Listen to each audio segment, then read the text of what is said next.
உங்கள் favourite TV ஷோக்களை இனி miss பண்ண தேவையில்லை. ZEE5 இல் முற்றிலும் இலவசமாக காணுங்கள். இங்கேயும் எப்பொழுதும். தாத்தா, நாங்க குடும்பத்தோட குலதெய்வம் கோயிலுக்கு போயிருந்தோம்.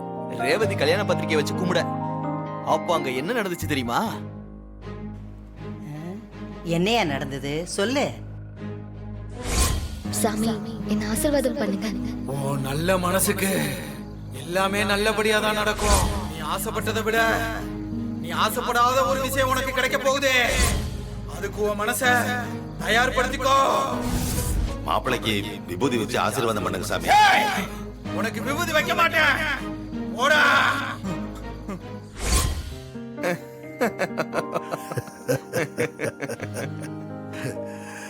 ஈஸ்வரி, அந்த மாப்பிளைக்கு விபூதி வைக்க முடியாதுன்னு மறுத்தா என்ன அர்த்தம்?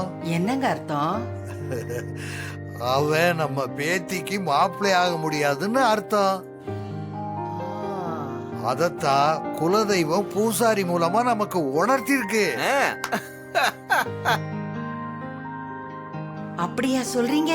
ஆமா ஈஸ்வரி, அதோட சாமுண்டீஸ்வரிட்ட கல்யாணம் நடக்கும், ஆனா நீ நினைக்காத ஒண்ணு நடக்கும்னு சொல்லியிருக்கு. அப்படி சொன்னா என்னங்க அர்த்தம்? இன்னுமா உனக்கு புரியல? அந்த மகேஷுக்கும் ரேவதிக்கும் தான் கல்யாணம் நடக்கும்னு சாமுண்டீஸ்வரி நினைச்சுக்கிட்டு இருக்கா. நீ நினைக்காத ஒண்ணு நடக்கும்னா கல்யாணம் நடக்கும், ஆனா அந்த மகேஷ் மாப்பிள்ளை இல்லை.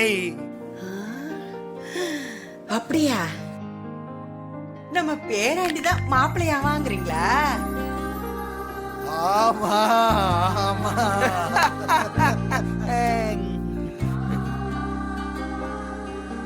என் பேரனுக்கும் என் பேத்திக்கும் தான் நல்லபடியா கல்யாணம் நடக்கும்னு நான் வணங்குற முருகன் சொல்லியிருக்காங்க.